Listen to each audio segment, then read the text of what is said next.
नमो नमः मित्रों, संस्कृत जीवनम में आप सभी का स्वागत है।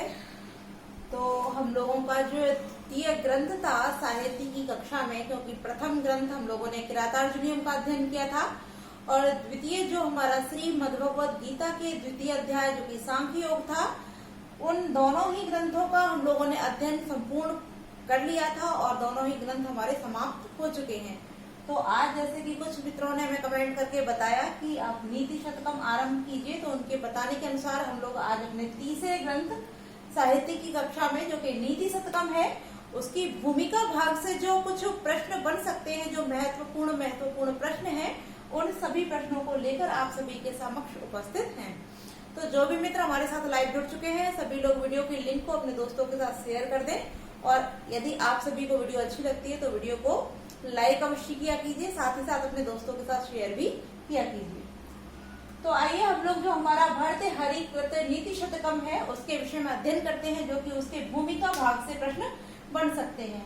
तो सबसे पहले यहाँ हमारा लिखा हुआ भी भर्तृहरि कृत। तो यदि प्रश्न आपसे बनता है कि नीति शतकम के रचयिता या प्रणेता कौन है, तो जो नीति शतकम है इसकी रचना किसने की है?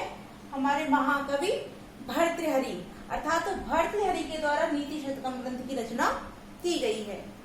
अगर आपसे पूछा जाता है कि भर्तृहरि जो है उनका समय क्या है, तो यहाँ आप देख रहे हैं, यहाँ इनके समय के विषय में दो तिथियां लिखी हुई है, अर्थात दो बातें कही जाती हैं।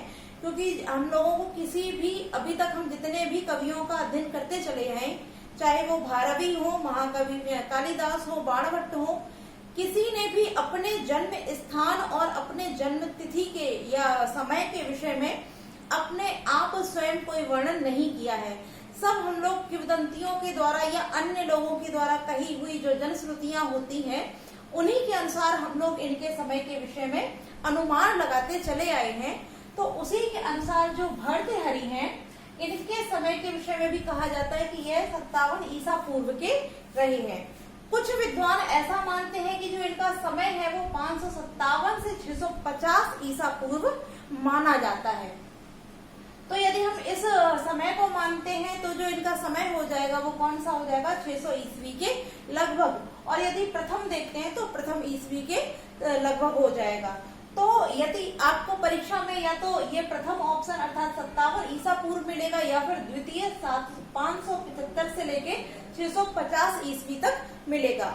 और यदि आप ये कहें कि अगर दोनों ही ऑप्शन मिलते हैं तब, तो आप सभी जानते हैं कि यदि दो प्रश्न आते हैं तो वो परीक्षा में प्रश्न जो होता है वह विवादित होता है। तो यदि आपको ऑप्शन मिलता है तो आप इसको टिक कीजिए और यदि आपको यह मिलता है तो इसको टिक कीजिए, क्योंकि दोनों ही आंसर हम लोगों को विद्वानों की मतानुसार ही प्राप्त होते हैं।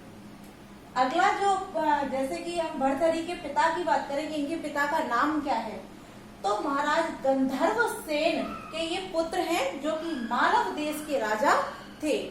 अब जो इनके भाई हैं वह विक्रमादित्य हैं, अर्थात हम सभी जानते हैं कि जो महाराज विक्रमादित्य हैं, जिनके नाम से विक्रम संवत चलता है, उन्हीं विक्रमादित्य के भाई भर्तृहरि को माना जाता है। अब ऐसा भी माना जाता है कि जो भर्तृहरि हैं वो बड़े थे और इनके जो विक्रमादित्य हैं वो अनुज थे, अर्थात भर्तृहरि से छोटे जो अनुज थे उनका नाम विक्रमादित्य था। तात्पर्य भर्तृहरि बड़े और विक्रमादित्य छोटे थे, जो अब वही विक्रमादित्य हैं जिनके नाम से विक्रम संवत चलता है। ठीक है, तो ये विक्रमादित्य के बड़े भाई थे। और इनके गुरु की बात करें कि ये भर्तृहरि के गुरु कौन है, तो इनके गुरु भी हमको दो प्राप्त होते हैं। एक तो जो इनके गुरु है वो गोरखनाथ जी हैं और दूसरे इनके गुरु का नाम वसुरात भी हमको प्राप्त होता है, जो कि बौद्ध मतानुसार अर्थात बौद्ध के ग्रंथानुसार हमको प्राप्त होता है, वह वसुरात है। अब यहाँ प्रश्न हमारे दो बन जाते हैं। यदि आपसे सिंपल प्रश्न पूछा जाता है कि जो भर्तृहरि हैं इनके गुरु कौन से हैं, तब आप गोरखनाथ लगाते हैं। लेकिन यदि प्रश्न आपसे घुमा करके इस प्रकार पूछ दिया जाता है कि बौद्ध मतानुसार या बौद्ध ग्रंथानुसार जो भर्तृहरि हैं इनके गुरु का नाम क्या है, तब आप वसुरात लगाएंगे। अर्थात बौद्ध मतानुसार भर्तृहरि के गुरु का नाम वसुरात है और गोरखनाथ भी इनके गुरु, अर्थात प्रथम गुरु जो है वो गोरखनाथ और वसुरात दोनों ही हमको प्राप्त होते हैं। अब जो इनकी पत्नी है, इनकी पत्नी के नाम भी आप सभी ने सुन रखा होगा। इनकी पत्नी का नाम पिंगला है। और पिंगला और भर्तृहरि की जो कहानी है वह सब आप सभी जानते होंगे, और यदि नहीं जानते हैं तो उस वृत्तांत को भी हम आप सभी के समक्ष अवश्य रखेंगे। पहले हम जो और प्रश्न है हमारे, हम उनको देख लेते हैं। तो अब यदि हम भर्तृहरि की कृतियों की बात करें कि इनकी कुल कृतियां कितनी हैं, तो इनके 3 शतक और चौथा जो कि व्याकरण ग्रंथ है वाक्यपदीयम, यह 4 इनके ग्रंथ या कृतित्व हम सभी को जानते हैं, जो कि इनका प्रथम ग्रंथ है नीति शतकम। अब यदि काल क्रमानुसार पूछा जाता है तब भी हम जो इनके काल क्रमानुसार भी देखते हैं तब भी यही क्रम हमको प्राप्त होता है। ऐसा माना जाता है कि इनका जो सबसे प्रथम ग्रंथ है वह नीति शतक है, और उसके बाद जो इनका द्वितीय ग्रंथ है वो कौन सा है, वह श्रृंगार शतक है, और तीसरा जो ग्रंथ है वह वैराग्य शतक है। तो इस प्रकार कालक्रम भी माना जाता है। और यदि इनके श्लोकों की बात करें तो नीति शतक को हम शतक इसलिए, अर्थात यानी इनके जो 3 शतक है और चौथा इनका व्याकरण ग्रंथ है। अब इन तीनों ग्रंथों को हम शतक क्यों बोलते हैं, तो जिन ग्रंथों में जो संख्याएं होती हैं, श्लोकों की संख्याएं, यदि वह 100 या 100 से अधिक होती हैं तब हम उनको शतक के अंतर परिगणित करते हैं।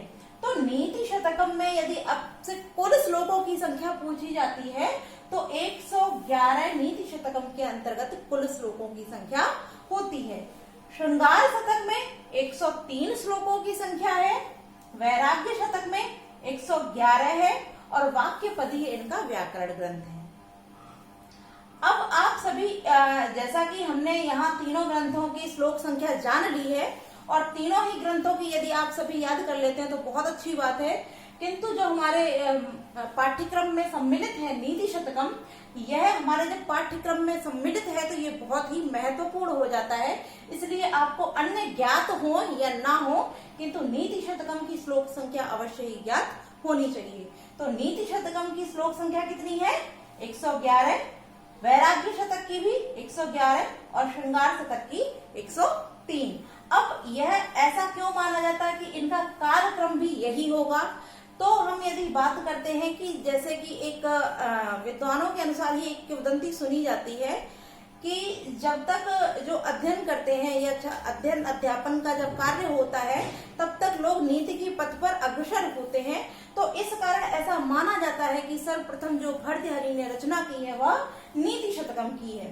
तत्पश्चात जब गृहस्थ आश्रम में अर्थात विवाह इत्यादि हो जाता है तो लोग श्रृंगार के अर्थात जो उनके भाव होते हैं वो श्रृंगार के प्रति आसक्त हो जाते हैं या उधर अग्रसर हो जाते हैं। तो इसी के अनुसार इनका जो द्वितीय ग्रंथ है वह श्रृंगार शतक माना जाता है। तत्पश्चात जब मनुष्य अपनी उम्र में आगे बढ़ता है धीरे धीरे, तब वह वैराग्य और ज्ञान की ओर बढ़ता है।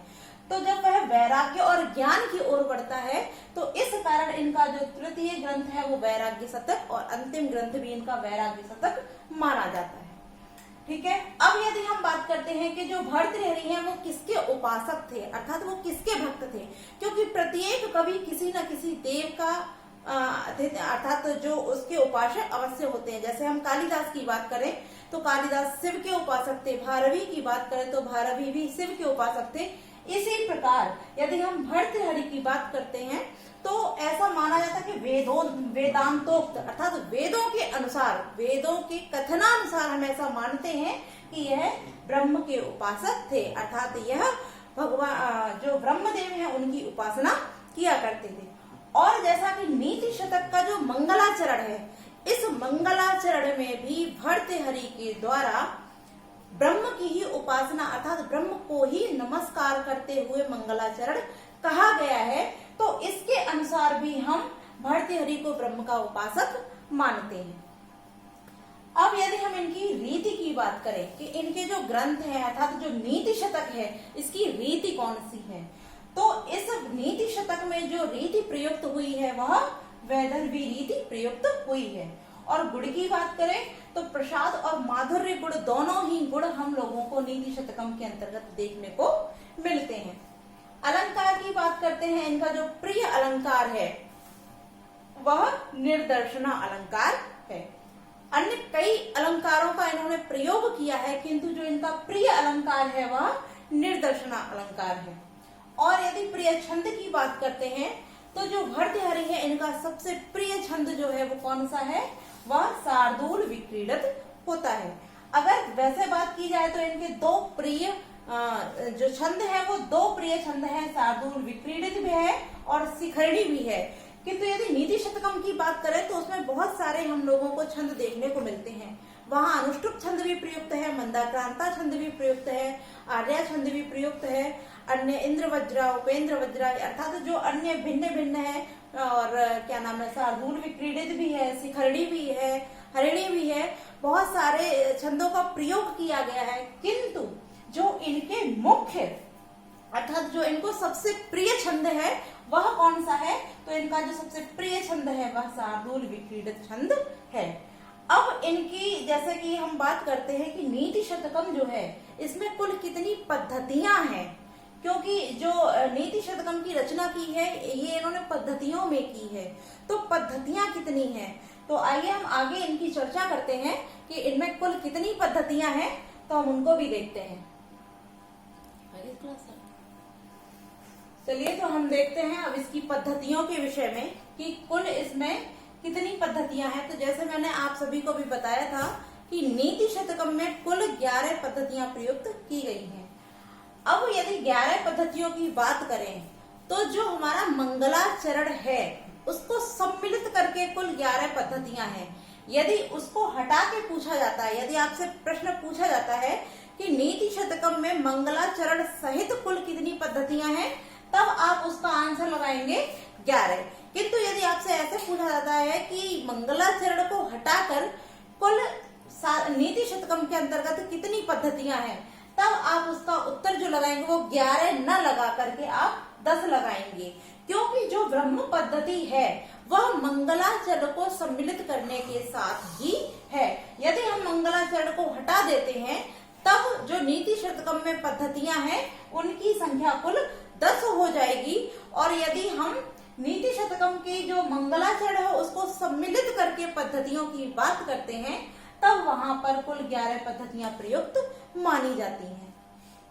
अब हम यदि नीति शतकम की बात करते हैं कि इसमें रस कौन सा है, तो इसमें श्रृंगार और शांत रस प्रयुक्त हुआ है।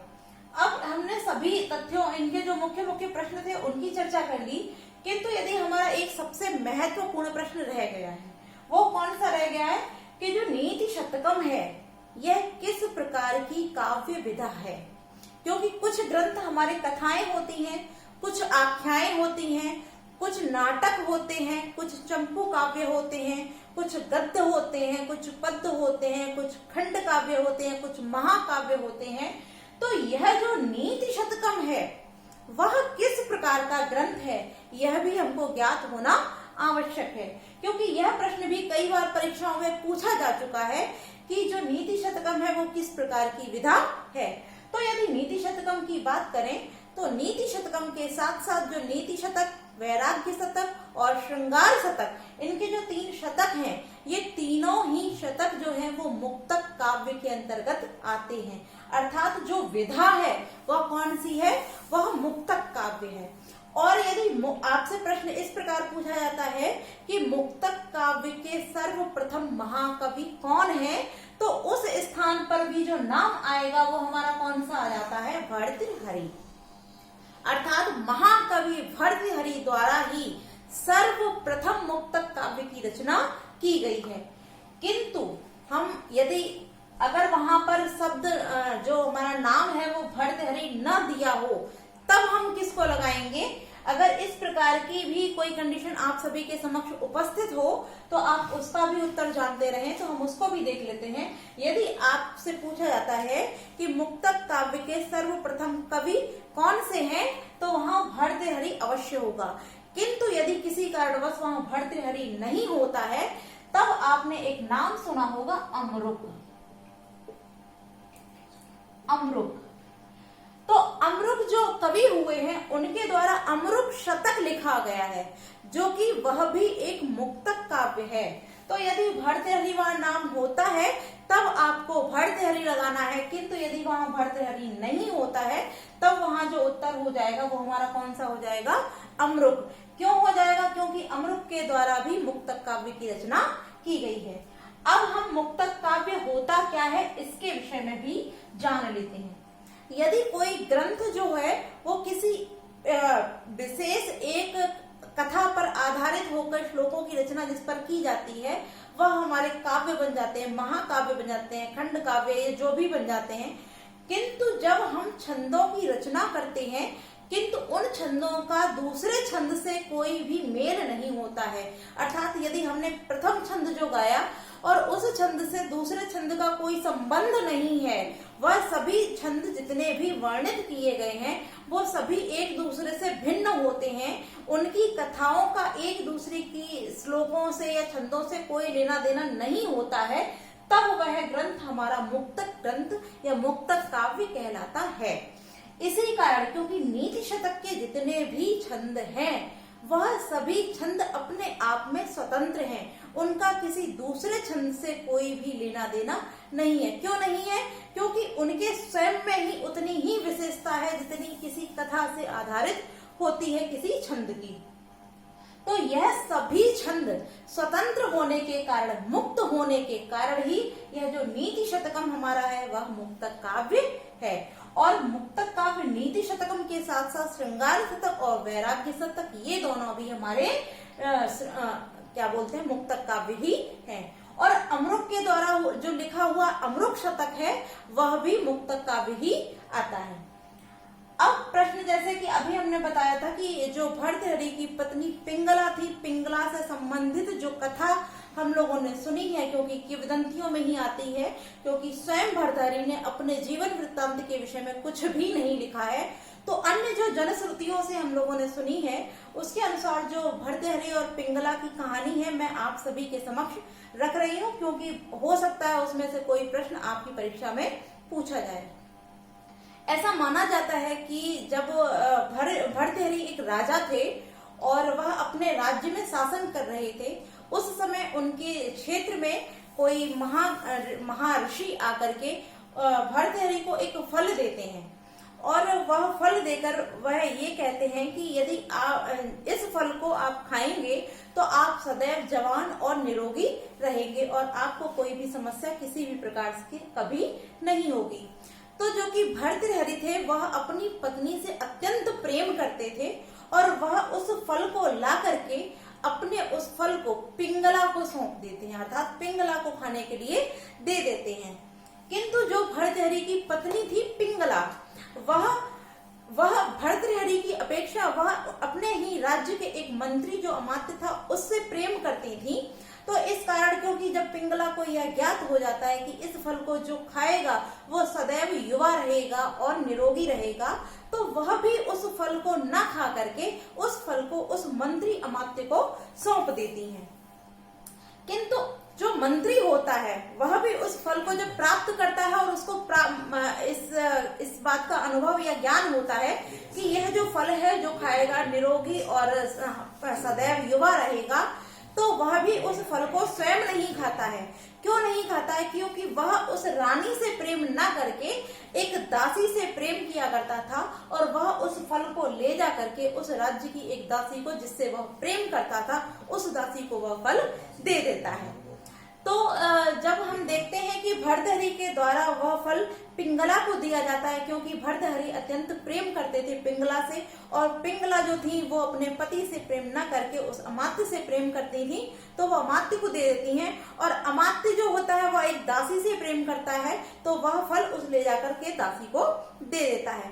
किंतु जो दासी होती है वह दासी भर्तृहरि से अत्यंत प्रेम किया करती थी और इस कारण वह भर्तृहरि को पुनः वह फल ले जाकर के देती है। और वह प्रेम के कारण भी साथ साथ यह इस उद्देश्य से भी देती है क्योंकि वह अत्यंत प्रेम करती थी और यह भी सोचती थी कि यदि हमारे देश का जो राजा है जब वह सदैव युवा और निरोगी रहेगा तो हमारा राज्य भी अत्यंत फलीभूत होगा, और क्योंकि वह अत्यंत प्रेम भी किया करती थी भर्तृहरि से। तो जब वह भर्तृहरि के समक्ष वह फल पुनः वापस लौट करके आ जाता है तब वह देखते हैं कि मैंने तो यह फल अपनी पत्नी को दिया था, किंतु यह फल पुनः मेरे पास किस प्रकार आ जाता है। तो वह एक किसी अपने गुप्तचर को बुला करके उस संपूर्ण वृत्तांत को जानने के लिए भेजते हैं। और जब वह गुप्तचर लौट कर आता है तब वह बताता है कि हे राजन, जो आपकी पत्नी है वह आपसे प्रेम न करके आपके राज्य के एक मंत्री से प्रेम करती है, और वह जो मंत्री है वह भी आपकी पत्नी से प्रेम नहीं करता, वह आपके राज्य की एक दासी से प्रेम करता है। इसलिए उस मंत्री ने भी इस फल को उस दासी को सौंप दिया, और जो दासी थी वह उस मंत्री से प्रेम न करके वह आपसे प्रेम करती थी, इस कारण उस दासी ने इस फल को उस मंत्री से लेकर के आपको यहाँ दे दिया है।